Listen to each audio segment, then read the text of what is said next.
தான் இருக்கும்.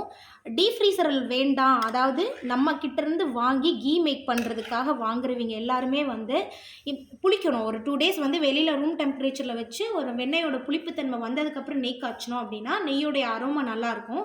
ஸோ யாரெல்லாம் கீ மேனுஃபேக்சர் பண்ணணுன்னு நினைக்கிறாங்களோ இந்த மாதிரியான மெத்தடில் நீங்கள் வெண்ணெயை வாங்கி நீங்கள் கீ மேக் பண்ணிங்கன்னா கீ வந்து நல்ல ஒரு குவாலிட்டியான கீயை வந்து நீங்கள் தயாரித்து கொடுக்கலாம். ஸோ அவங்களுக்கு நம்ம டீப் ஃப்ரீஸ் பண்ணணுன்னு அவசியம் கிடையாது. இப்போ இந்த மாதிரி டீப் ஃப்ரீசரில் நம்ம பேக் பண்ண மாதிரி பேக்கெட்ஸ்லாம் போட்டிருக்கிறது வந்து ரீட்டைலுக்காக கேட்பாங்க.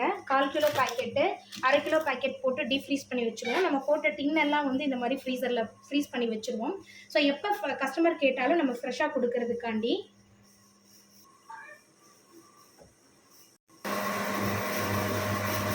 இப்போ இந்த மாதிரி வந்து டீப் ஃப்ரீசரில் வந்து போட்டு நம்ம 1 வீக்கு தேவையான பட்டர் எல்லாமே வந்து நம்ம இதில் போட்டு வச்சுருவோம்.